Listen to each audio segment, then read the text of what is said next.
Olá, bem-vindos a mais uma aula de História Antiga. Vamos voltar a conversar um pouco sobre essas riquíssimas civilizações da Antiguidade e sua importância para o mundo moderno. Na aula de hoje, nós vamos retomar algumas questões sobre a formação das cidades-estados, a organização dessas cidades-estados, a forma como elas se organizaram ao longo do tempo e como nós temos dito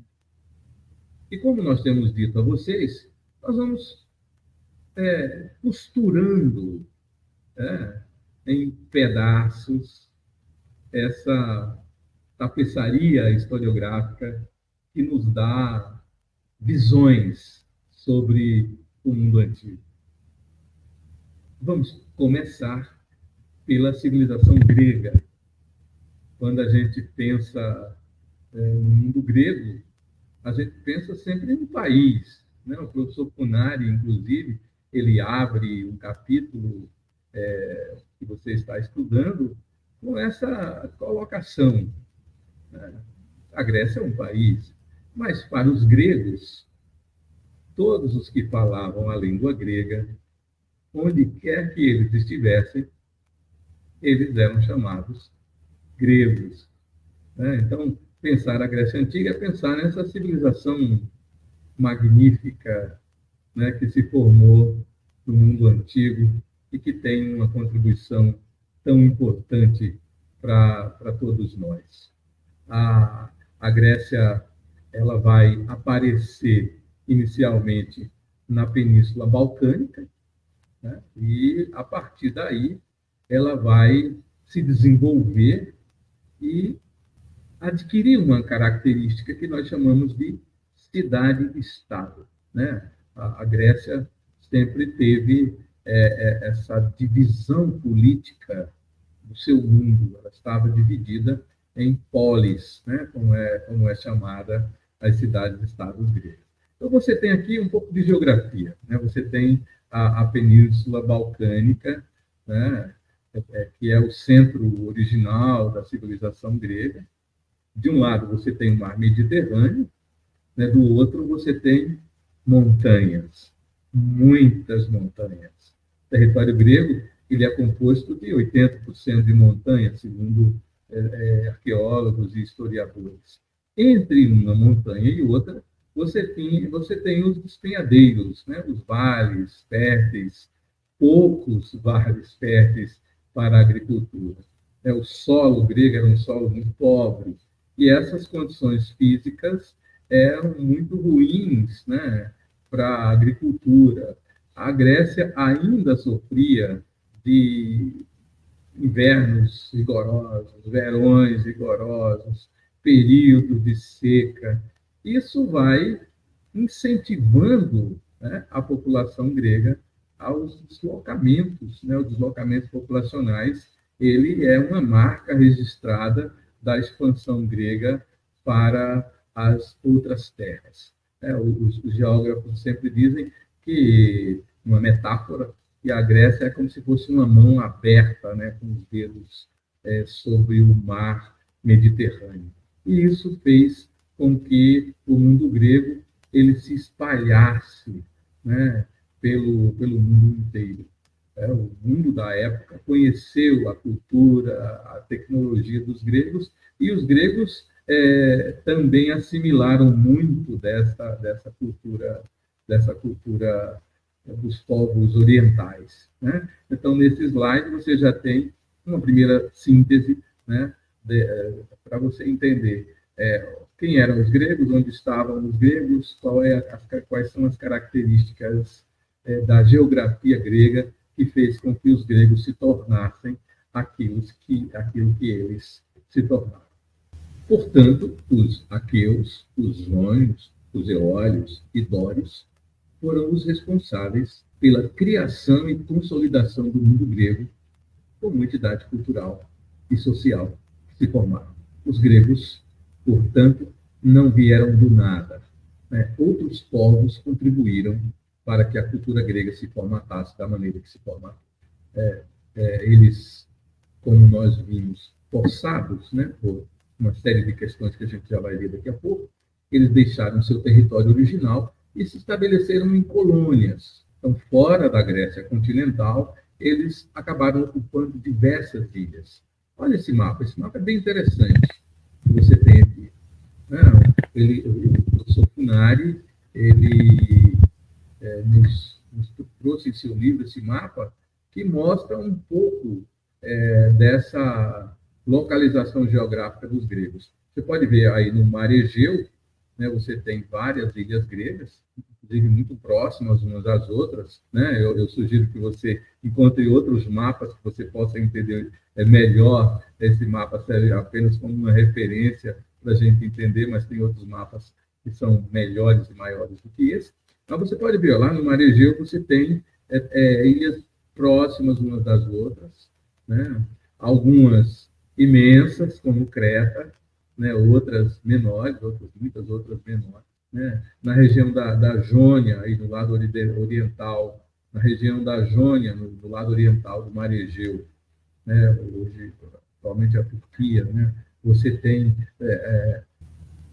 o mapa, como você pode ver, ele mostra esse grande espaço territorial ocupado pelos gregos em sua expansão pelo mundo. Uma curiosidade interessantíssima dessa relação entre a arquitetura, a forma como as pessoas vivem e os mitos que ele cria. Lembra, na aula passada nós conversamos muito sobre os mitos, são os palácios cretenses. Você tem aqui um palácio muito antigo, de uma beleza incrível, né? Olha o interior dele, que coisa maravilhosa, né? Ele deu origem, os gregos se encantaram com os palácios cretenses. Né? Quando eles conheceram, né, esses grandes palácios, eles foram muito impressionados. Né? Os cretenses mantinham muitos contatos com o Egito, né? E foi muito importante para a difusão da cultura egípcia no Mediterrâneo Oriental, esses contatos dos cretenses com os egípcios. Né? A principal cidade de Creta, Knossos, é um centro administrativo realmente grandioso. Né? E lá, em meados do segundo milênio, Creta conhece o seu apogeu, né? A chamada talassocracia minoense, ou seja, o poder marítimo de Creta influenciou a região inteira. E esses palácios cretenses influenciaram muito os gregos. E essa admiração fez com que os gregos criassem o mito, a história do Minotauro e do labirinto. Você lembra?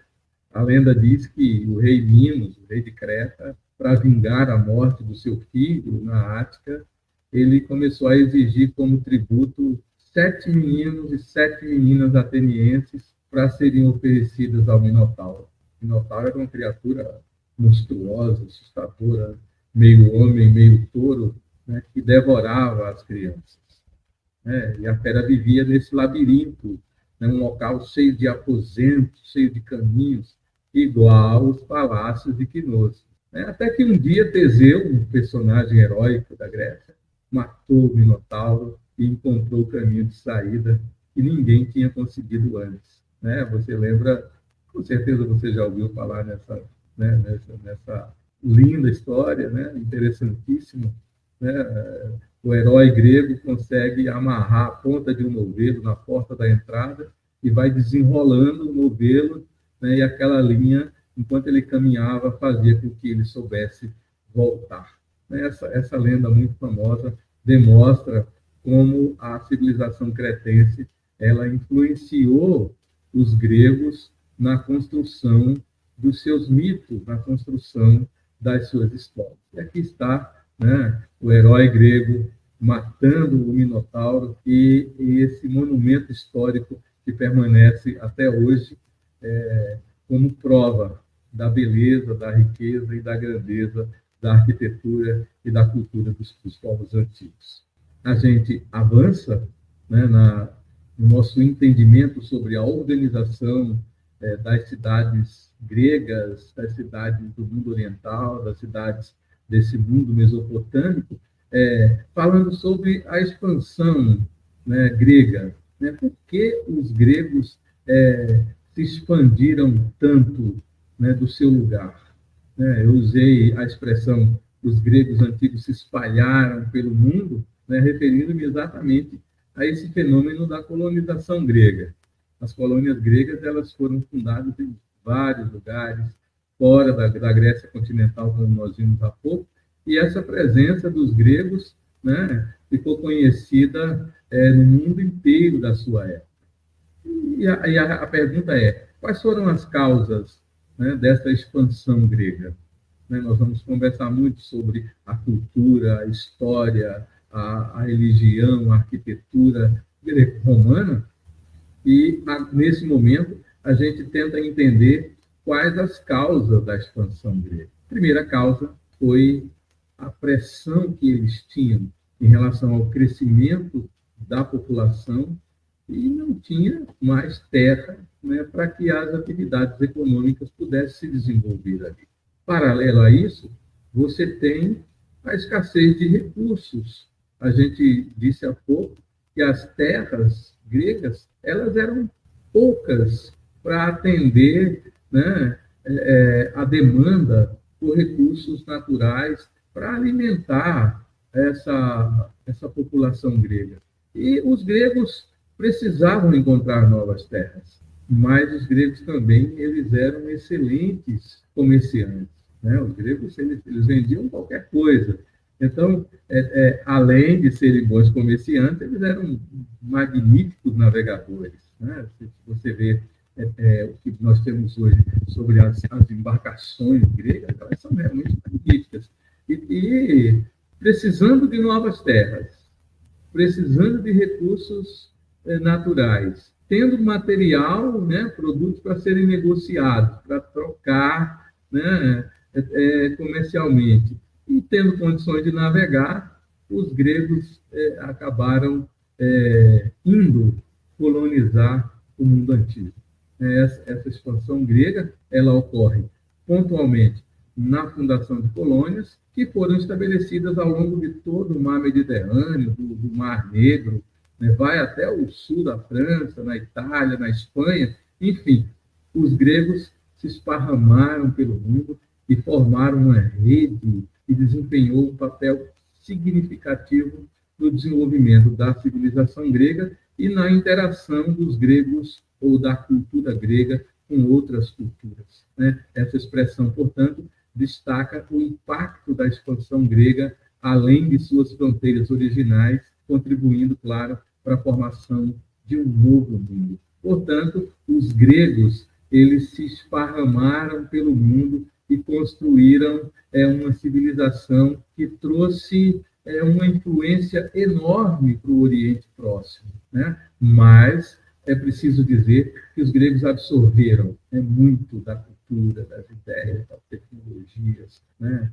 Tanto do Oriente Médio quanto do Egito, fazendo com que essa interação cultural enriquecesse tanto a história grega como a história do mundo antigo.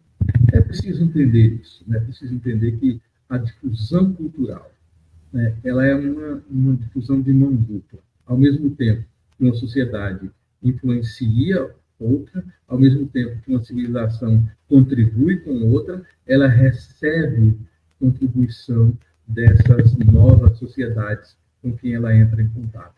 Então, o Oriente influenciou profundamente a civilização grega.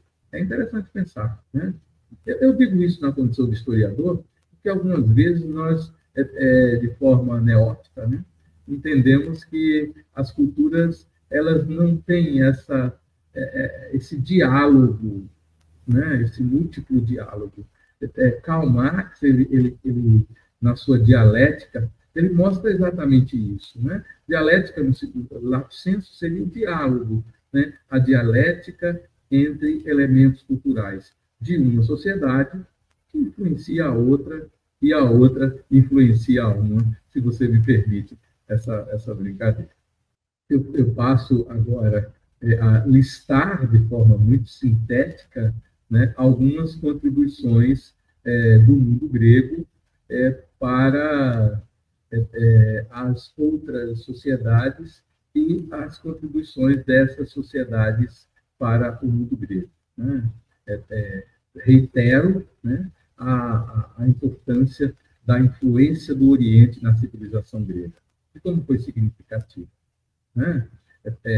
Repito que os gregos desenvolveram uma cultura distinta e que contribuíram enormemente para a civilização ocidental. Isso é inegável. Mas o Oriente Médio e o Egito trouxeram contribuições importantes para a cultura grega. Né?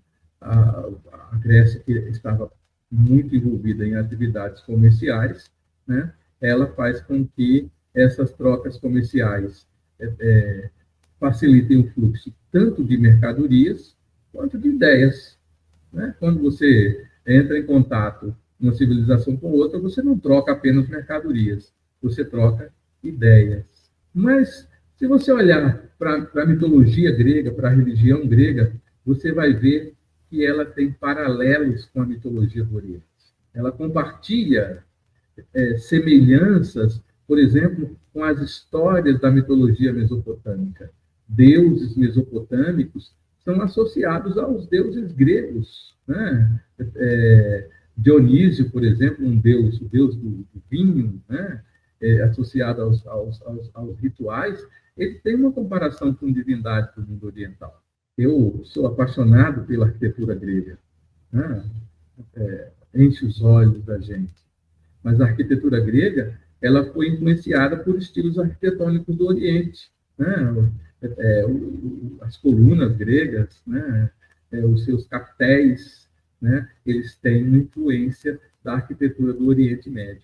A própria escrita grega foi influenciada pelo alfabeto fenício, né? E a filosofia do Oriente Médio ela tem uma influência nos conceitos filosóficos que foram construídos pelos gregos antigos. Então, inclusive, muitas técnicas e muitas tecnologias dos gregos, elas foram adotadas de técnicas de irrigação, técnicas metalúrgicas e práticas agrícolas de uma cultura milenar do Oriente Próximo e do Oriente Médio. Eu enfatizo que essas interações e influências mútuas elas ocorreram no mundo grego, para o mundo grego e do mundo grego para o Oriente. O Oriente Próximo, portanto, ele tem uma influência profunda na construção dessas civilizações clássicas como nós conhecemos. De modo que é preciso entender que o desenvolvimento das culturas não acontece de forma isolada, mas elas são moldadas por trocas culturais e trocas comerciais que aconteceram ao longo do tempo.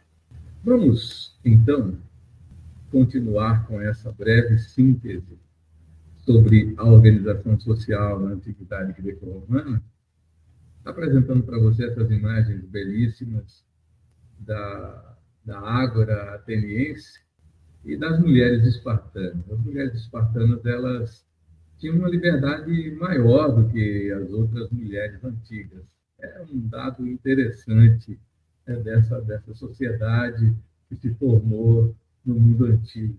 Né? Então, as mulheres tiveram um papel importante no mundo antigo.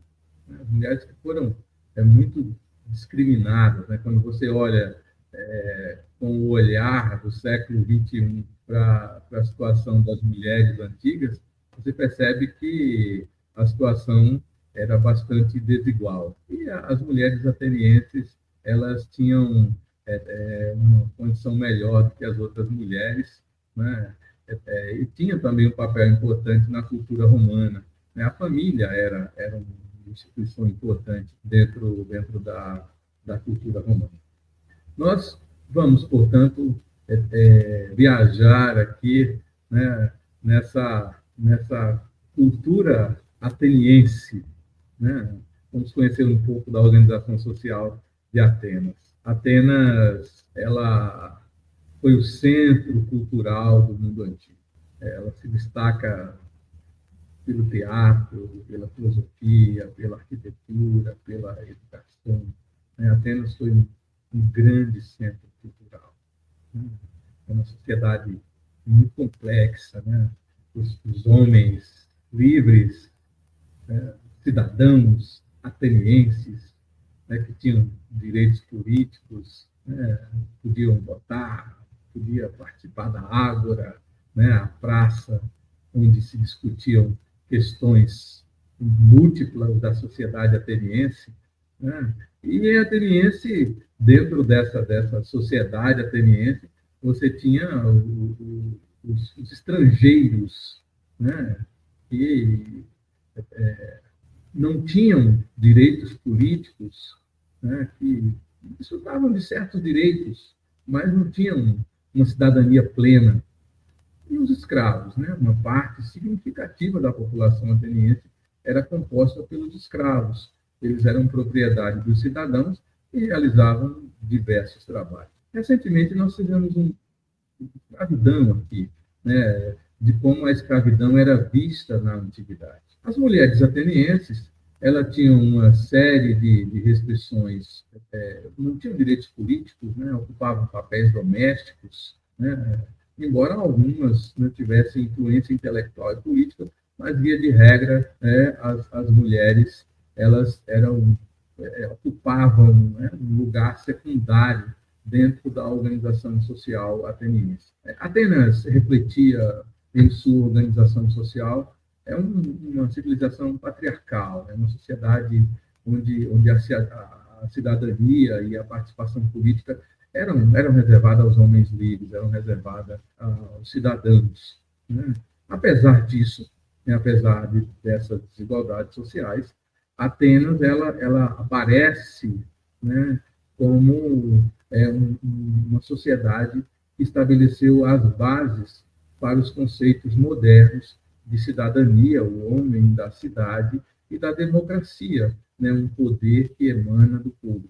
Né? Portanto, o povo não era muito povo na sociedade ateniense, porque se restringia a um segmento muito pequeno da sociedade construído pelos cidadãos. Mas essa democracia direta, ela é o germe, sem dúvida alguma, da democracia como nós conhecemos hoje. Atenas, né, dentro de sua organização social, dentro das desigualdades sociais que apresentava, dentro da discriminação social que apresentava, ela também apresentava essas características tão importantes, tanto para o mundo antigo como para o mundo moderno. Atribui-se, portanto, a Atenas, né, essa condição de ter influenciado o mundo, de ter estabelecido as bases dos conceitos da democracia moderna.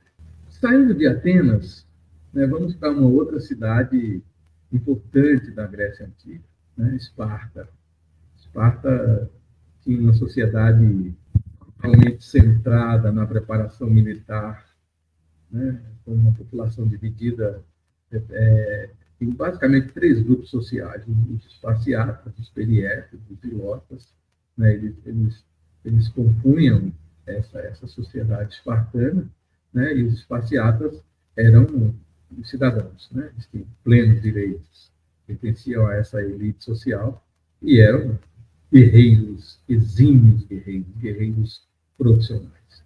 Né. Toda a educação espartana era voltada para os esparciatas e para o treinamento militar. Né? Todo foco. A criança, desde muito pequena, né, o Estado a recebia e dava toda a educação. Né?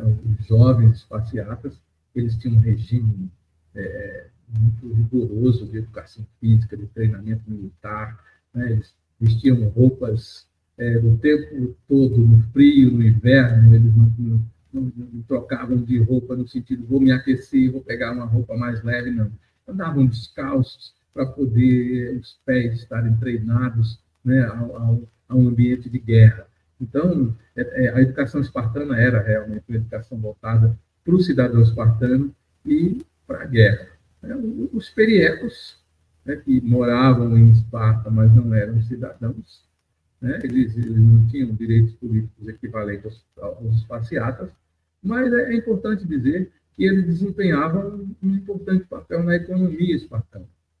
né? Os periépicos se envolviam em atividades comerciais, no artesanato, né? Enfim, as ocupações econômicas que sustentavam a cidade estavam nas mãos dos periépicos. E, logicamente, essa condição de servir aos esparciatas era compartilhada pelos ilotas, né? Os escravos. Eles eram agricultores e eram escravos do Estado espartano. Né? Tinham uma posição social completamente subalterna, né? Eram obrigados a trabalhar nas terras dos esparciatas e eram um grande número. Escravos, eles proporcionavam essa base econômica que permitia aos esparciatas se dedicar inteiramente à formação militar. Né? Sem os escravos, seria impossível a Esparta se dedicar como se dedicou às atividades militares. Essa estrutura social, né, ela foi projetada, portanto, para garantir a supremacia militar dos esparciatas, né, de Esparta, e, culturalmente, os espartanos tinham muita ênfase na disciplina. Era preciso ser disciplinado, era preciso aprender a receber ordens, era preciso aprender a obedecer, né? Porque esse treinamento militar um controle, inclusive, muito rígido sobre a população servil, né? Refletia esse compromisso do Estado espartano com a segurança, com a estabilidade, né? Então, Esparta vai se consolidar, né? Uma reputação de cidade-estado como uma formidável potência militar. Então, a Grécia Antiga, né, ela tem, nessa divisão entre Esparta e Atenas, dois estereótipos, né, dois arquétipos de sociedade grega. Né, uma sociedade que era mais voltada para a educação, para a cultura, para a literatura, e uma outra cidade-estado que tinha essa perspectiva voltada para a guerra. Nessa sequência, né, nós vamos, na nossa colcha de retalhos, né, para você ligar e costurar aí, vamos pensar um pouco na sociedade romana, né? Uma sociedade que se transformou na maior potência militar do mundo antigo de sua época, né? A sociedade romana era uma sociedade influenciada pelo nascimento. O nascimento determinava o status social do indivíduo, mas era uma sociedade que permitia uma relativa mobilidade social, seja através de conquistas militares ou ascensão econômica. Né? A Roma tinha instituições que faziam com que essa mobilidade social ela fosse permitida. Né? Você tem uma sociedade dividida em patrícios, plebeus, clientes e escravos. Essas sínteses são importantes, né? São pequenos esquemas mentais para que a gente possa memorizar. Né? Uma aprendizagem significativa, ela nunca está pautada exclusivamente na memorização, mas, sobretudo, na reflexão. O historiador não precisa se preocupar muito com datas, com nomes, com lugares, com monumentos. É contraditório dizer isso? Não, não é.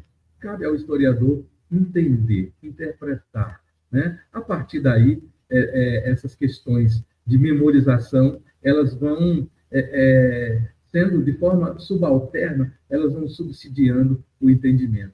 Então, entender essa estratificação social romana, ela serve para isso. Né? Os patrícios eram aristocracia, né? Elite, tinham o poder político das mãos, eram grandes proprietários de terras e participavam dos cargos políticos, dos cargos públicos. Né? Os plebeus eram a maioria da população, os comerciantes, os agricultores, os artesãos. Né? Eles, inicialmente, né, eles eram excluídos dos cargos públicos. Os plebeus, ao longo da história romana, né, através de muitas reivindicações, eles vão conquistando alguns direitos políticos ao longo do tempo. Né? Inclusive, há uma contribuição importante na formação do período republicano de Roma. Além dos plebeus, os clientes alguns historiadores chamam de parentes pobres, né? Eram pessoas que dependiam dos patronos patrícios, né? Os clientes, eles buscavam proteção dos patrícios, né? Em troca de serviços, em troca de lealdade, né? Então, havia instituições romanas que permitiam que os clientes ocupassem as terras, que os clientes praticassem agricultura nas terras dos patrícios, né? E eles usufruíam desses benefícios, né? Mas, em troca, eles tinham que ser leais e pagar, né? Tributos, impostos, enfim. São instituições romanas que não nos cabe aqui pontuar, mas que mostra essa relação pessoal, certo? Que constituía uma parte significativa da estrutura social romana, né? Algo que precisa ser estudado, né? Se você pensar na influência romana no mundo medieval, por exemplo, na Antiguidade Tardia, que vai até o século VIII, né? O professor Hilário Franco Júnior é um autor conhecido e respeitado, que você pode ler sobre ele depois. Ele trata bem dessa Antiguidade Tardia, que vai mostrar essa relação pessoal, né, característica da sociedade romana, que vai influenciar o mundo medieval. Então, os clientes eram os parentes pobres e, claro, que dentro da sociedade romana, os escravos eram uma parcela muito considerável, né? Desde trabalhos domésticos, trabalhos agrícolas, trabalhos industriais, a presença do escravo romano na economia do mundo romano era realmente crucial, né? Como nós dissemos antes, a sociedade romana ela permitia uma relativa mobilidade social, né? Com base em conquistas militares, né? Quando aquele grupo social se enriquecia, e, em alguns casos, era concedido mesmo o título de cidadão romano a alguém. É uma estrutura social extremamente complexa, né? Que vai evoluindo no Império, na República e no Império Romano, né? Eu faço menção de Jerusalém nesse slide. Jerusalém, uma cidade, templo no Império Romano. Nós vimos que o monoteísmo judeu ele teve uma influência muito importante na cultura do mundo antigo, pela sua característica de serem monoteístas, né, e pela própria forma da condução cultural dos romanos. E Jerusalém é o lugar onde para os cristãos de Cristo foi crucificado, Jerusalém que sofreu uma perseguição cruel do Império Romano, né? A Jerusalém dos seus mártires, né? A Jerusalém que teve o seu templo destruído, né? Pelo general romano, né? Enfim, Jerusalém que até hoje, né, tem essa influência religiosa e cultural no mundo, teve uma influência importante na cultura romana, né? Tanto na religião como na geopolítica, né? O Templo de Jerusalém, e nesse slide você vê aí o Muro das Lamentações, né, o lugar religioso dos judeus, ele foi construído, destruído, reconstruído, né? Ele é o epicentro religioso do judaísmo, né?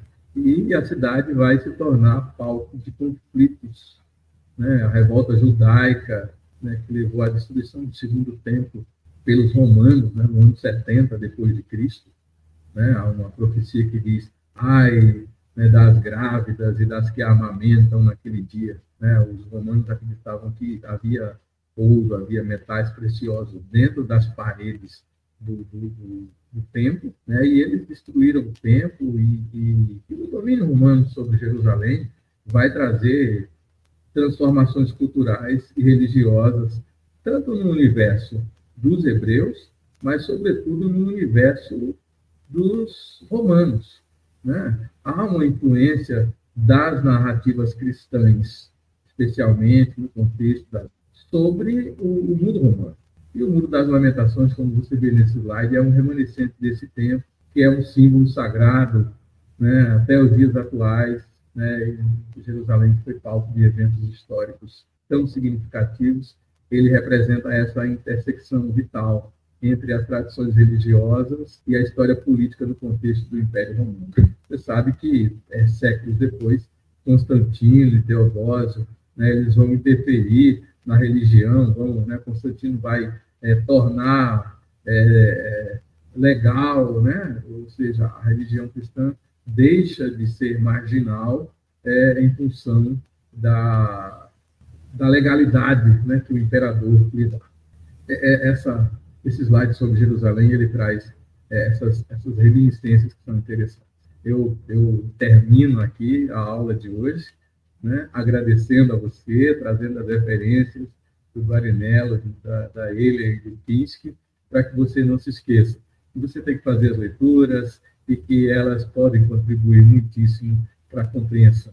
As aulas são apenas uma referência, né, para que você possa dedicar-se aos seus estudos. Muito obrigado por sua atenção e eu aguardo você no próximo módulo, na próxima aula.